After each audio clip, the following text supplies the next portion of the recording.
Salam müəllimlər. Deməli, bugünkü mövzumuz təhsil qanunu və ümumi təhsil haqqında Azərbaycan Respublikası qanunundan seçmələr. Bildiyimiz kimi, yəni keçən il təhsil qanunundan düşən maddələr ayrı idi, bu il düşən maddələr ayrıdır. Lakin mən bütün qruplara həm keçən il düşən maddələri də, onların da izahını atmışam. İndi bu il düşəcək olan, yəni MİQ 2021 metodik çərçivəyə daxil edilmiş yeni maddələrin də izahını atıram.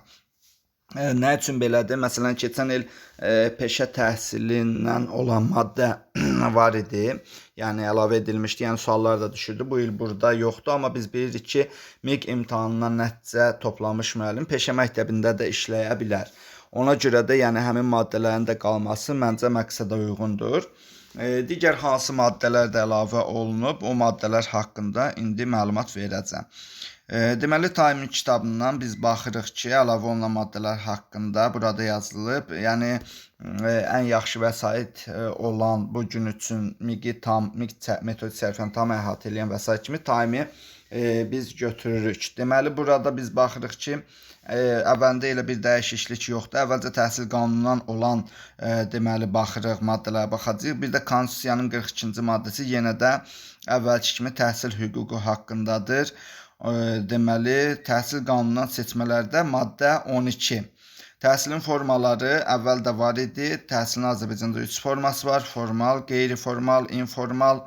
Aydın məsələdir, formal təhsil sistemi dövlət təhsil sənədinin verilməsi ilə başa çatır. Qeyri-formal kursların, dərnəklərin, fərdi məşğələlərin verdiyi təhsildir, lakin bu sənəd vermir. İnformal özünü təhsil yolu ilə bir işləyə yiyələnmək formasıdır və aydın məsələdir ki, bunun təşkili qaydaları müvafiq icra hakimiyyəti orqanı tərəfindən müəyyən edilir. Maddə 13-ə baxırıq. Yenə də əvvəlki kimidir. Baxırıq, burada verilib Azərbaycan Respublikasında aşağıdakı təhsil alma formaları müəyyən edilir. Eyani, qiyabi, distant məsafədən, yəni sərbəst və ya eksternat da deyilir. Bundan başqa, həmçinin evdə təhsil və fərdi təhsildə təşkil oluna bilər. Görürsünüz, burada zəruri hallarda müasir təhsil texnologiyalarından istifadə etməklə müvafiq icra hakimiyyəti orqanı tərəfindən müəyyən edilmiş qaydada digər təhsil alma formalarda tətbiq edilə bilər. Məsələn, hal-hazırki hibrid təhsil kimi. Bildiyiniz kimi, yəni təhsildə təhsil alınır, qiyabi təhsildə müəyyən müddətdə təhsil alınır. Distant məsafədən təhsil üçün İKT bacarığı gərəkir və burada deməli müəyyən məsafədən başqa ölkədə belə təhsil almaq mümkündür. Sərbəst təhsildə, eksternat təhsildə isə burada müəyyən səbəbdən ümumi təhsildən kənarda qalan şəxslərə təhsil almaq hüququ verilir və ya ümumi təhsilin hər hansı bir səviyyəsini vaxtından əvvəl bitirmək. Yəni, uşaq bir sinifdən başqa sinifə keçid ala bilir. Yəni, 3-dən tutaq ki, 4-ə yox, 5-ə keçir, 5-dən 7-yə və ya 2-dən 4-ə. Axır ki, uşağın yəni bacarıq və bilik səviyyəsi yüksək olduğuna görə o digər bir sinfi oxumadan növbəti sinifə keçə bilir. Bu cürdür. Lakin yaddan çıxarmırıq, sərbəst eksternat təhsil bakalavrda qabaq var idi. İndi bakalavrda yığışdırılmışdır. Yalnız biz onu ümumi təhsildə öyrənirik. Yəni təhsildə rast gəlir. Bakalavrda keçən il qərar qəbul edildi ki, eksternat təhsil ləğv edilir. Bu belə.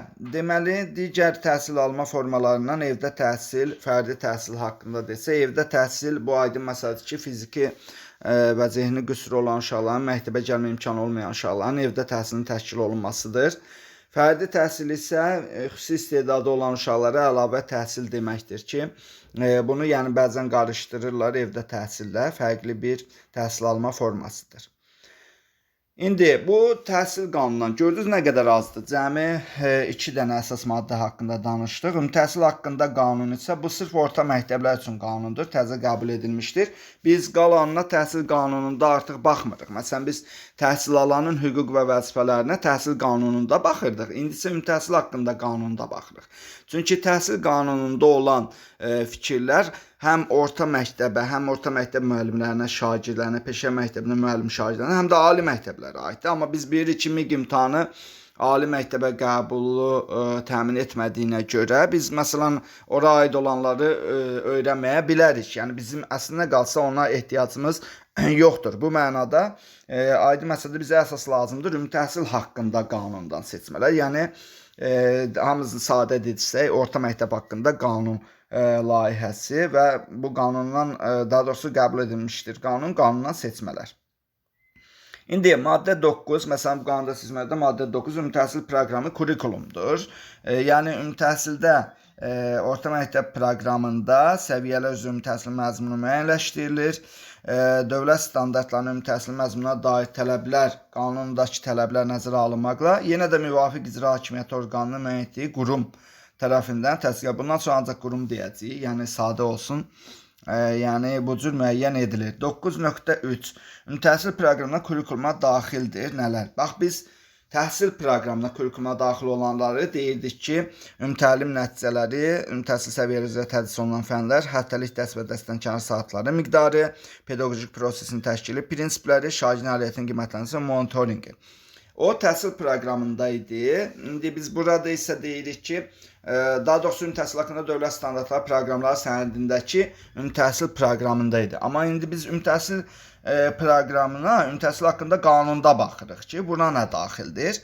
Burada fənlər üzrə kurikulumlar, dərsdənkənar məşğələlər, məktəbdənkənar təhsil proqramları, tədris planları. 4 dənə əsas tərkib hissəsi var. Fən üzrə kurikulumlar, bir də deyirəm, dərsdənkənar fakultativ məşğələlər, məktəbdənkənar təhsil proqramları, bir də tədris planları aiddir. 9.4 fən kurikulumuna görəsən nə daxildir? Biz fən kurikulumuna fen kurikulunun strukturu mövzusunda keçmişik. Amma burada baxın 7 dənə 7 şey daxildir bura. 7 qrup. Yəni biz buna baxırıq. Orada biz demişdik ki, fənnin məzmunu, təlim strategiyaları, şagird nailiyyətinin qiymətləndirilməsi üçü daxil idi. Əvvəlində də deyildik, giriş, fənnin məqsəd və vəzifələri, fənnin xarakter xüsusiyyətləri buna əlavə edirdi. Belə 7 olurdu. Amma burada sırf 7 dənə bənddir ki, bu bənddən birinci fənnin məqsəd və vəzifələridir. Yenə də fənnin tədrisinə verilən tələblər, ümumi təhsilin səviyyələri, hər bir sinif üzrə təlim nəticələri, təlim strategiyaları yenə də var. Fəndaxlı fənlərarası inteqrasiya ayrıca verilmişdir. Qiymətlənmə vasitələri və meyarları, təlim materiallarının planlaşdırılması üzrə metodik tövsiyələr. Yəni fən kurikulumunun kitab kimidir. Hər fənnin kurikulumu proqramı bir kitabça kimidir. Və orada da görürsünüz var ki, təlim materiallarının planlaşdırılması üzrə metodik tövsiyələr. Yəni planlaşdırmanın tövsiyələri. Biz planlaşdırmanı təlim strategiyalarının içərisində keçirdik. Görürsünüz burada bir qədər fərqli versiyada verilmişdir. 7 dənə bəndlə. 9.5 ümumi təhsil müəssisələrində təhsil alanlara tədris edilən ümumi təhsil fənləri dövlət təhsil proqramı əsasında keçilir. Əgər 9.6-da deyilir ki, sağlamlıq imkanı məhdud olan şəxslər varsa, onlara xüsusi təhsil proqramları həyata keçirilir. 9.7-də deyilir ki, müvafiq maddi texniki bazası ixtisaslı kadr potensialı olan halda beynəlxalq proqramda keçirilə bilər. Yəni beynəlxalq təhsil proqramında ümumi təhsil məktəbində keçmək mümkündür. Məsələn, liseylər və ya hər hansı bir ümumi təhsil məktəbi, pilot məktəb beynəlxalq təhsil proqramını həyata keçirə bilirsə, o da heç bir problem yoxdur. Maddə 11. Ümumi təhsil sisteminin quruluşu artıq orta məktəbdən ancaq danışırıq. Görürsünüz, biz ali məktəb, peşə təhsili artıq məktəbə qədər bunların haqqında elə də danışmırıq. Hələ ki, danışırıq ümumi təhsil sisteminin özünün quruluşu haqqında. Yəni 1-ci sinifdən 11-ci sinifə qədər olan bu sistem necə qurulur? Deməli, bura hansılar aiddir? Buna baxarsınız. Sonra 11.1.2-də yenə də ümumi təhsil sahəsində fəaliyyət göstərən qeyri-hökumət təşkilatları da aiddir, assosiasiya cəmiyyətlər, elmi metodik şuralar aiddir. 11.2 ümumi təhsilin səviyyələri aşağıdakılardır. Dəfələrlə demişdik ki, keçən ildə belə bir şey oldu ki, biz dedik ki, ümumi təhsil haqqında qanun layihəsində, onda layihə kimi deyirdik, verilmişdir ki, sonra yəni təsdiq olundu. Deməli, orada görürük ki, ümumi təhsilin 4 səviyyəsi var. Amma halbuki təhsil qanununda 3 səviyyə verilmişdir. Burada 4 səviyyə hansıdır? Məktəb hazırlıq mərhələsi, 5 yaş, görürsünüz 5 yaş, yəni 6 yaşdan artıq ibtidai təhsil başlayır. Sonra ümumi orta təhsil 5-9-cu sinifdə, tam orta təhsil 10-11-ci siniflər. Maddə 13. Ümumi təhsilin təşkili ən böyük əlavə edilmiş maddələrdən biri budur. Burada bəzi maraqlı məsələlər var ki, onlara diqqət edirik. 13.1-də Göz pedaqoji prosesinin tamlığı prinsipi burada öz əksini tapıb. Ümumi müəssisələrində təhsil prosesi öyrədici, tərbiyəçi, inkişaf etdirici xarakter daşıyır. Bunu dedik. 13.2-də də digər prinsiplər öz əksini tapıb. Baxın, fərdin, cəmiyyətin, dövlətin marağına uyğun, müvafiq elm sahələri üzrə zəruri biliş bacarıqları yiyərlənməni təşkil etmək, dəyərlər əsasında tərbiyə olunma, sağlam həyat tərzi, ailə, cəmiyyət, dövlət, ətraf mühit qarşısında hüquq və vəzifələrin dərk edilməsi, müstəqil surətdə əlavə biliklər, şəxsiyyəti formalaşdıran bacarıqlar, intellektual fiziki inkişaf, ümumiyyətlə bunları növbəti pillədə və təhsil almaq imkanı təmin edir. Təhsil bir insanın bu bacarıqları əldə etməsini təmin edir və növbəti təhsil pilləsində təhsil almaq imkanını təmin edir. 13.3 Ümumtəhsil pilləsi məktəbə hazırlıq dedik ki, ibtidai, ümumi orta, tam orta təhsil səviyyələrini əhatə edir. 13.4-də məktəbə hazırlıq mərhələsi 5 yaşdandır, ibtidai 6 yaşdan. Lakin valideynlərin müraciəti ilə təqvim ilinin sonuna dək 6 yaşı tamam olan uşaqlar da ümumi təhsil müəssisəsinə qəbul edilirlər. Yəni uşağın 5 yaşı var, amma həmin təqvim ilində 6 yaşı tamam olacaq. Onu da 1-ci sinifə götürmələri mümkündür. 13.4-də bunu qeyd elədik. 13.5-də yenə də aydın məsələdir. Məktəbə hazırlığa qəbul qurum tərəfindən müəyyən qurumun müəyyən qaydada həyata keçirilir. 13.6 İbtidai, ümumi orta, tam orta məktəb formasında ayrı-ayrılıqda təşkil oluna bilər. Bu nə deməkdir? Yəni, Azərbaycanda bölgələr üzrə də 4 illik məktəblər də var, 9 illik məktəblər də var, 11 illik məktəblər də var. Bu ayrı-ayrı da ola bilər. Yəni, ancaq 4 illik, ancaq 9 illik, ancaq 10-11-ci sinif olan məktəblər də mümkündür. Məsələn, belə deyək ki, elə bir yer var ki, orada məktəb, yəni ev sayı belə deyək və ya balaca kəndlərdir, ev sayı azdır, şagird sayı azdır, 3-5 nəfər şagird varsa, bunlar ancaq ibtidai təhsil səviyyəsini orada bitirirlər. Ondan sonra digər məktəblərə gedirlər. Yəni hər yerdə ən azı ibtidai təhsil səviyyəsi var. Ondan sonra digər səviyyələr mümkündür. Bu cür. Deməli, sonra baxırıq 13.7-də ucqar kənd yerlərində şagirdlərin sayından asılı olmayaraq ibtidai və ümumi orta təhsil məktəblərinin az komplektli formada fəaliyyətinə yol verilir. Yəni uşaq sayından asılı olmayaraq az komplektli olsa da imkan verilir ki, yəni uşaqlar tədrisə davam elətdirsinlər. Şagirdlərin sayı az olan ibtidai siniflərdə kompleks siniflər təşkil olunur. Yəni 1-3-cü sinif birləşdirilir, bir də 2-4-cü sinif birləşdirilir. Bu siniflərə kompleks siniflər deyilir. Yəni bir müəllim 1-3-ə dərs deyir, bir müəllim isə 2-4-ə dərs deyir. Bu formada da davam edirlər. 13.8-də ümumi təhsil müəssisəsində ibtidai siniflərdə aydın məsələdir ki, səmərəli olması üçün təhsilin günü uzadılmış qruplar yaradılır və həmin gün uzadılmış qrupların yaradılmasına da nəzarəti kim edir? Aydın məsələdir ki, onun təşkil qaydasında Dövlət İcra Hakimiyyətinin yenə də qurumu müəyyən edir. 13.9-da ümumi təhsilin səviyyələri üzrə müddəti, yəni nə müddətə baş tutacaq, bir səviyyədən digər səviyyəyə keçid qaydası yenə qurum tərəfindən müəyyən edilir. 13.10-da tədris ilinin müddəti yenə qurum tərəfindən müəyyən edilir. 13.11-də ümumi təhsil müəssisələrində təşkil olunması var, peşədə, orta ixtisas təhsil müəssisələrində, habelə ali təhsil müəssisələrində.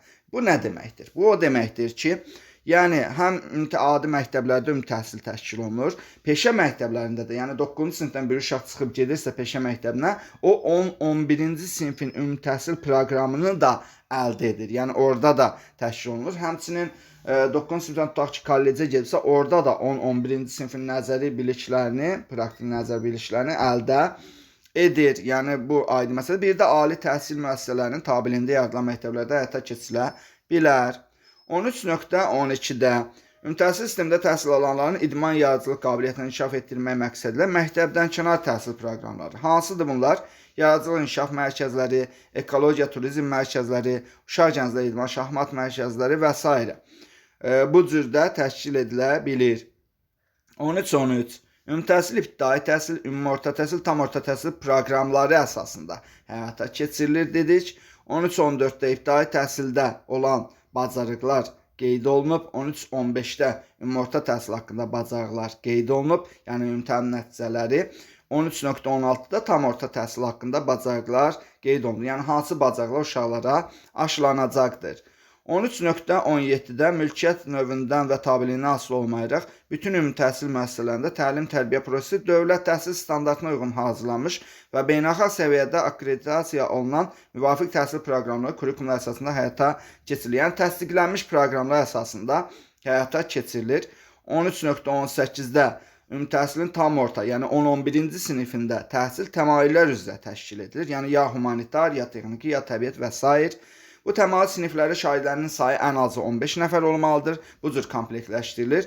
Tədris ili ərzində təmayül siniflərində şagird sayının azalması həmin siniflərdə fəaliyyətin davam etdirilməsinə məhdudiyyət yaratmır. Yəni ilk götürüləndə əgər təmayül açmaq mümkündürsə ən azı 15 uşaq ərizə verməlidir. 15 uşaq ən azı ora qəbul edilməlidir ki, məsələn mən birinci blok üzrə hazırlaşıramsa, texniki fənlər üzrə hazırlaşıram və ya riyaziyyat təmayülü istəyirəm.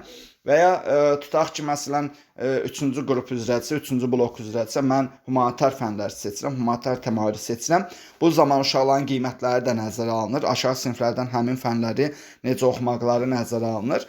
Və 15 nəfər seçiləndən sonra gəldi ilin ortasında 5 nəfər çıxdı, 10 nəfər qaldı, fərq etməz. Artıq burada tədris sonadək davam etdiriləcəkdir.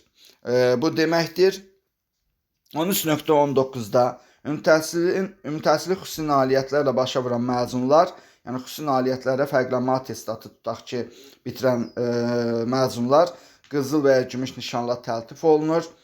Azərbaycan orta təhsil icbaridir. 13.20-də 9-cu sinifin sonuna qədər təhsil icbaridir. 10-11 istəsə oxumaya da bilər. Dediyimiz kimi, məsələn, peşə məktəbinə və ya orta ixtisasa gedə bilər. Uşaq heç ümumiyyətlə oxumaya da bilər. 13.21-də xüsusi proqram əsasında təhsil verən təhsil müəssisəsi istisna olmaqla ümumi təhsil müəssisəsinin yerləşdiyi ərazidə yaşayan təhsil alanlar həmin təhsil müəssisəsinə ilk növbədə qəbul olunurlar. Nə deməkdir bu? Yəni xüsusi proqramı qoyaq qırağa, məktəbə yaxın ərazidə yaşayırsınızsa, övladınız 1-ci sinifə gedirsə, onu o məktəb götürməlidir. Yəni birinci öncəlik verirlər ki, yaxında yaşayan adamlar götürülsün də, yaxında yaşayan şagirdlər 1-ci sinifə qəbul edilsin. Lakin xüsusi proqram əsasında təhsil verən təhsil müəssisələri istisnadır. Məsələn, tutaq deyirik ki, rus sektorunda uşaq oxumalıdırsa, bunun rusca biliyi daha ön plana çıxır ki, rusca danışa bilirmi ya müəyyən qədər bacarığı varmı? Buna əsas kompetensiyasına diqqət yetirilir. Ondan sonra yaxın ərazidə yaşayır, yaşamır, buna baxılır. Məsələn deyirəm, yəni bu formada bunlar bir qədər fərqlidir. 13.22-də uşaqların qəbulu, sinifdən sinifə keçmə, yer dəyişmə qaydası qurum tərəfindən müəyyən edilir. 13.23-də yenə də aid məsələ tam orta təhsil pulsuzdur. Əgər dövlət təhsil müəssisəsində, ümumi təhsil pilləsində uşaq təhsil alarsa və dövlət təhsil müəssisələri dövlət standartlarına əlavə beynəlxalq səviyyədə təhsil proqramını ödənişli əsaslarla təmin edə bilər. Yəni bir ümumi təhsildə deyir ki, əgər sən beynəlxalq təhsil almaq istəyirsənsə, sən ödənişli 10-11-ci sinifdə təhsil ala bilərsən. 13.24 ümumi təhsil müəssisəsində formal təhsil həyata keçirilir. Aydın məsələdir bu, formaldır, çünki dövlət sənədi verir və bu da ki, hansı təhsil alma formasında bizdə ibtidai təhsil əyani sərbəst, ümumorta əyani sərbəst, yenə də tam orta əyani sərbəst. Lakin bir şey yaddan çıxarmaq ki, hal-hazıra aid deyil bu, çünki burada hal-hazırda biz bilirik ki, əyani formada yox, əyani və distant formada təşkil edilir. Amma burada qeyd olunmayıb. Yəni birdən olar ki, sual düşər ki, bəs bu il və ya keçən necə təmin olunur? Biz orada deyirik və ya müsahibədə sual verilərsə, fərq etməz. Biz deyirik ki, hibrid formadadır. Həm əyani, həm də distant formada təşkil edilmişdir. Eksternat onsuz da həmişə var. 13.26-ya diqqət eləsə, burada da yazılır, bu qanunda müəyyən edilmiş təhsil alma formaları çərçivəsində evdə təhsil, fərdi təhsil və stasionar təhsil. Yəni, hər hansı bir uşaq xəstəlik səbəbindən uzun müddət stasionar şəraitdə tutaq ki, müalicə alırsa, ona stasionar təhsildə təşkil etmək mümkündür kimi yazılıb 13.26-da. 13.27-də beynəlxalq fənn olimpiyadası qalibi olsun, Respublika fənn olimpiyadaları və ya yüksək səviyyəli beynəlxalq müsabiqənin qalibi olsun. Bunlar ali təhsil müəssisəsində müsabiqədən kənar qəbul olunurlar. Amma bir məsələ var ki, qurum müəyyən edir ki, hansı ixtisaslara, qaydaları necədir, yəni və bu müsabiqələrin yarışların siyahısını verən yenə də İcra Hakimiyyətinin qurumu tərəfindən müəyyən edilir. Bu belə. 13.28-də yenə də beynəlxalq səviyyəli akkreditasiya olunan təhsil proqramı üzrə də təhsil almış abituriyentlər yenə də müəyyən şərtləri yerinə yetirməklə ali təhsil müəssisələrində yenə müsabiqədən kənar qəbul ola bilərlər. Təhsil aldıqları dildə müəyyən ixtisaslar üzrə yenə də qurum tərəfindən müəyyən edilir. 13.29-da təhsil alanların peşə seçimlərinin məşq fəaliyyəti hazırlaması məqsədilə ümumi təhsil müəssisəsində peşəyönümlü xidmət təşkil edilir. Peşəyönümlü xidmət müvafiq yenə qurum müəyyən edir və həyata keçirir. Maddə 21. Ümumi təhsil prosesinin iştirakçıları. Burada iştirakçılar da dəyişib. Orta məktəbdən söhbət gedir. Biz təhsil prosesinin iştirakçıları 5 dənə demişdik. Təhsil alanlar, təhsil verənlər, valideynlər və ya digər qanuni nümayəndələr. Bir də biz qeyd etmişdik ki, orada bələdiyyələr, digər fiziki və hüquqi şəxslər. Bunları qeyd etmişdik. Amma indi burada baxırıq ki, biz 7 dənədir. Yəni təsisçilər, təhsil alanlar, görürsünüz təsisçilər burada artırılmışdır. Təhsil alanlar, uşaqlar, şagirdlər ancaq gedir. Görürsünüz tələbələr, kursantlar burada yoxdur. Uşaqlar, şagirdlər, təhsil verənlər, yəni pedaqoji işçilərdən söhbət gedir artıq. Ancaq məktəbdə dərs deyənlərdən söhbət gedir, orta məktəbdə. Tədrisə köməkçi heyət, bu əlavə olunmuşdur. Tibbi xidmət işçilər və digər işçilər. Valideynlər və digər qanuni nümayəndələr. Deməli, sizə ümumi təhsildən düşən suallarda bunlara diqqət etməyiniz lazımdır.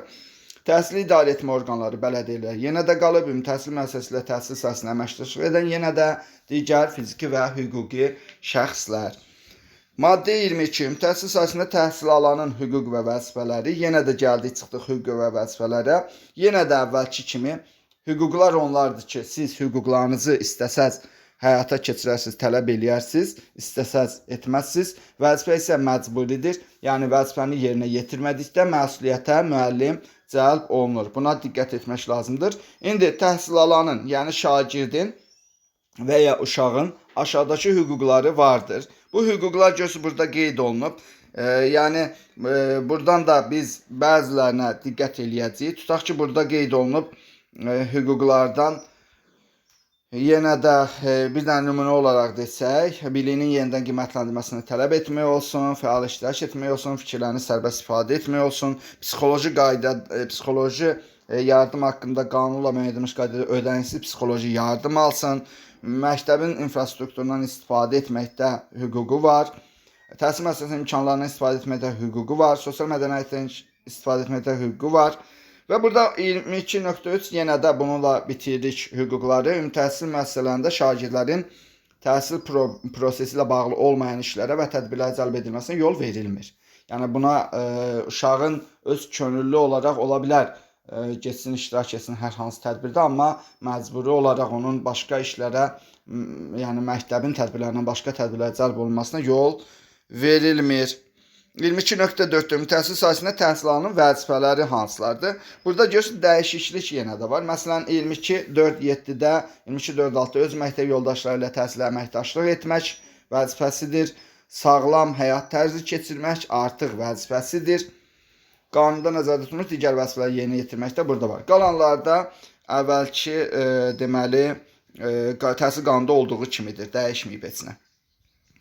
Müəllimin, təhsil verənin hüquq və vəzifələrindən söhbət gedir. Burada aydın məsələdir ki, burada da müəllimin hüquqları hansılardır? Təhlükəsiz iş normal şəraitlə təmin olmaq, təklif irəli sürmək, şərəf və ləyaqətin hörmətlə yanaşmasını tələb etmək, tədris metodunun formasını sərbəst seçmək. Burada bir dənə maraqlı 23.2.5 bu biraz çətin olur bunu ayırt etmək. Yeni ixtisas almaq, staj etmək, ixtisas elmi dərəcəsini yüksəltmək. Baxın, ixtisas elmi dərəcəsini yüksəltmək hüququmuzdur, dərəcəmizi artırmaq. Məsələn, bakalavr magistr olmaq istəyirəm. Bu cür dərəcəmi artırmaq hüququmdur, amma səviyyəmi artırmaq, elmi səviyyəni artırmaq. Bu isə vəzifəmdir. Çünki kurslara gedirəm və ya sertifikatlaşdırmadan keçirəm. Bu və öz üzərimdə işləyirəm. Aydın məsələdir ki, bu mənim vəzifəmdir. Buna diqqət edirik. Bu belə, mən burada hamınıza aydındır deyə bunu çox da hamısını bir-bir oxumağa ehtiyac yoxdur. 23.3 ümumi təhsil sahəsində təhsil verənlərin vəzifələri hansılardır? Aşağıdakılardır. Aydın məsələ dövlət siyasətini həyata keçirməlidir. Sertifikatlaşdırmadan keçməlidir, mütləqdir. Bax, bu da görürsünüz ki, vəzifəsidir. keyfiyyətli təhsil vermək onun vəzifəsidir. Təhsil proqramını mənimsətmək, innovasiyaları öyrənmək, qabaqcıl pedaqoji təcrübələri öyrənmək, ixtisasını artırmaq. Görürsünüz, burada da bunu da götürüblər vəzifə kimi. Müasir təlim metodlarını, innovasiyaları öyrənmək və tətbiq etmək.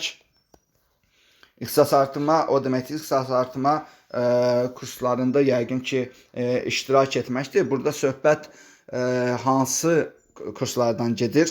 Məsələn, artıq deyirlər ki, İKT bacarığı, yəni müəllim mütləq olmalıdır, tutaq ki, buna görə və ya belə deyə bilərik, STEM artıq gündəmdədir. Bu dəqiqə Azərbaycanda STEM təhsilinin olması gündəmdədir və onlarda iştirak etməyi müəllimin vəzifəsidir. Sonra gəldik, biz baxırıq bura 23.3.5-ə baxırıq. Ümumi təhsil müəssisəsinin daxili insan qaydalarına əməl etmək, hörmət qayğı hissi aşılamaq, vətəndaş yetişdirmək, əmək fəaliyyətinə hazırlamaq, uşaqları qorumaq, mühafizə etmək, etik davranış qaydalarına riayət etmək. 23.3.8-də baxın, etik davranış qaydalarına, pedaqoji etika və əxlaq normalarına riayət etmək. Buna biz görəcəyik ki, sonra qabaqçı müddəalarda bu bizə lazım olacaq. Məktəb rəhbərliyi ilə məsləhətləşmələr aparmaq və s. 24-də ümumi təhsil sayəsində valideynlərin digər qanuni mənada hüquq və vəzifələridir. Valideynlərin hüquqları odur ki, təhsil müəssisəsi seçmək övladı üçün, digəri övladın davranışı haqqında, təhsili haqqında, davamiyyəti haqqında, təhsilin keyfiyyəti haqqında, tədrisin keyfiyyəti haqqında məlumat almalı hüququ var, yardımlar etmək hüququ var, aydın məsələdə əməkdaşlıq etmək, təhsil alanların hüququnu müdafiə etmək hüququ var. Bunlar qanunda nəzərdə tutulan digərləri. Vəzifələri nədir? Övladlarının erkən yaşlarında fiziki əxlaq, intellektual inkişafına şərait yaratmaq, onların icbari ümumi təhsil almasının təmin olunması mənəvi kimi məsuliyyət daşıyır valideynlər. Hər şeyi müəllimlərin boynuna yıxmaq olmaz. Valideynlər də görürsünüz, humanistlik, vətənpərvərlik, Azərbaycancılıq, əməksevərlik, dilinə, ədəbiyyatına, tarixinə, xalqın dəyərlərinə, ümumbəşəri dəyərlərə hörmət rolunda tərbiyə etməlidir, vəzifəsidir mütləq. Daxili intizam qaydalarına riayət etməlidir məktəbdə, məktəb kollektivlə əməkdaşlıq etmək, işgüzar nüfuzu qorumaq, qanunda nəzərdə tutulmuş digər vəzifələri yerinə yetirmək. Baxın, 24.3-də övladını təhsildən yayındıran valideynlər bu qanuna uyğun olaraq məsuliyyət daşıyırlar. Maddə 27. Pedaqoji fəaliyyətlə məşğul olmaq. Kimlər pedaqoji fəaliyyətlə məşğul ola bilər, kimlər məşğul ola bilməz. Ümumi təhsil müəssisələrində müvafiq ixtisas üzrə pedaqoji təhsilə malik olanlar, həmçinin pedaqoji təhsili olmayan ali təhsilli mütəxəssislər belə müvafiq icra hakimiyyətinə görürsünüz, artıq pedaqoji təhsili olmayan ali təhsilli mütəxəssislər də işləyə bilərlər. Halbuki biz deyirdik ki, məsələn, ixtisası pedaqoji deyil deyə, tutaq ki, filoloq Azərbaycan ədəbiyyat dərsi deyə bilməz mənasında işlədirdi. Amma görürsünüz, bu maddə 27.1 maddəsi deyir ki, müvafiq ixtisas üzrə pedaqoji təhsili olmayan ali təhsilli mütəxəssis də icra hakimiyyəti orqanının etdiyi qaydada pedaqoji fəaliyyətlə məşğul ola bilərlər. 27.2-də aşağıdakı şəxslər pedaqoji fəaliyyətlə məşğul ola bilməz. 4 əsas qrupa bölünür. Bizdə 27.3 var. Ona da baxaq. Məhkəmənin qanuni qüvvəyə minmiş qərarı ilə pedaqoji fəaliyyətə məşğul olması qadağan edilir. Artıq bu bitdi. Yəni pedaqoji fəaliyyəti qadağan edilmişdi. Məhkəmə qadağan edib. 2.2-də ağır, xüsusilə ağır cinayət törətməsinə görə məhkumluğu üstündən götürülməmiş və ya ödənilməmiş şəxslər. Tutaq ki, ödəmə üzrə ağır cinayətə məhkum olmuş bir insan azadlığa çıxıb, o da müəllim işləyə bilməz. 2.3-də fəaliyyət qabiliyyətsizliyinə və məhdud fəaliyyət qabiliyyəti olmasına, habelə barəsində tibbi xarakterli məcburi tədbirlərinin tətbiqinə dair məhkəmənin qanuni qüvvəyə minmiş qərarı olan şəxslər. Yəni, fəaliyyət qabiliyyətsizliyinə, fəaliyyət qabiliyyəti yoxdur və ya məhdud qabiliyyət var. Tibbi xarakterinə görə də demək olar bunu. Bunlar olmaz. Məhkəmə qərarı var. Çünki 27.2.4-də müvafiq icra hakimiyyəti orqanının müəyyən etdiyi qurum tərəfindən təsdiq edilib siyahıda göstərən xəstəlik var. Məsələn, o siyahıda xəstəliyə, kimisə xəstəliyə, o siyahıdakı xəstəliyə düşmüşsə, artıq onların pedaqoji fəaliyyətinə qadağan qoyulmuşdur. İndi məsələn, tutaq ki, ola bilər bu vərəm xəstəliyi var müəllimdəsə, görürsünüz, biz müəllimlər bilirlər ki, hər il keçirlər ki, yəni ağciyər xəstəliklərinə görə yoxlamadan keçirlər. Çünki yayıcı, yoluxucu infeksiyon xəstəliyi olan aydın məsələdir ki, müəllimlər pedaqoji fəaliyyətlə məşğul ola bilməzlər. 27.3-də Müvafiq icra hakimiyyəti yenə qurumun təsdiq etdiyi etik davranış qaydalarını pozduğuna görə əmək müqaviləsinə xitam verilmiş pedaqoji işçi 1 il müddətinə pedaqoji fəaliyyətlə məşğul ola bilməz. 1 illik etik davranış qaydalarına riayət etməyən işçini uzaqlaşdırmaq icazəsi var. Maddə 28 təhsil qanununda, ümumi təhsil haqqında daha doğrusu qanunda sonuncu maddə 28-dir. Dövlət ümumi təhsil müəssisəsində təhsillərin sertifikatlaşdırması 5 ildən bir sertifikatlaşma olur. Dövlət təhsil müəssisələrində işləyən təhsillərin sertifikatlaşdırma qaydası qurum tərəfindən müəyyən edilir. Aşağıdakı şəxslər sertifikatlaşdırmadan keçmirlər. Kimlərdir bunlar? Yenə 4 əsas qrupa bölünür. Birinci bənddə hamilə qadınlar keçmirlər. Uşağının 3 yaşına qədər sosial məzuniyyətdə olan, həmin məzuniyyət bitdikdən sonra 1 ildən az müddətə müvafiq vəzifədə çalışan qadınlar və uşağını tək başına böyüdən kişilər bunlardır. 2.3-də ilk dəfə işə qəbul olunanlar 5 il müddətində, yəni siz MİQ imtahanında nəticə topladınızsa 5 il müddətində artıq sertifikatlaşmadan keçmirsiniz. 2.4-də 3 dəfə sertifikatlaşmadan keçən şəxslər də keçmirlər. Yəni 15 il belə deyək də, bir dəfə sertifikatlaşmadan keçdi, 3 dəfə keçəndən sonra 15 ildən sonra aydın məsələdir ki, artıq bunlar ali kateqoriya olurlar və beləliklə də sertifikatlaşdırmadan keçmirlər. Bu belə 28.3-də sertifikatlaşdırmadan keçən şəxslər 5 il müddətinə icazə verilir ki, pedaqoji fəaliyyətlə məşğul olsunlar. 28.4-də üzürlü səbəbdən kimsə iştirak etməsə, 1 il müddətinə iş yeri saxlanılır, təkrar iştirak etmək hüququ vardır. Təkrar iştirak etməsə, keçməmiş hesab olunurlar. Aydın məsələdir. Keçməmiş hesab olunanlara əmək münasibətləri Azərbaycan Respublikasının Əmək Məcəlləsinə uyğun olaraq tənzimlənir. Yəni orada da belə bir şey var ki, aydın məsələdir ki, ona ola bilər ki, müəyyən saatlar versin və ya sadəcə fəaliyyətlə məşğul olsun, ödəniş edilməsin. Ona görə də demək olar ki, sertifikatlaşdırmadan mütləq keçmək lazımdır. Bu qədər müəllimlər, yəni təhsil qanunundan bu il düşəcək müddəalar, maddələr başa çəkirik burada. Təhsil qanunundan gördünüz ki, Konstitusiyadan 42-ci maddə, təhsil qanunundan maddə 12, 13. 2 dənə əsas maddəyə baxdıq. Sonra ümumi təhsil haqqında qanundan seçmələrdə isə bir çox maddələrə baxdıq ki, əsasən bunlar yenidir və mütləqdir ki, əksər müəllimlərə, yəni ümumi təhsil haqqında qanundan suallar düşəcək.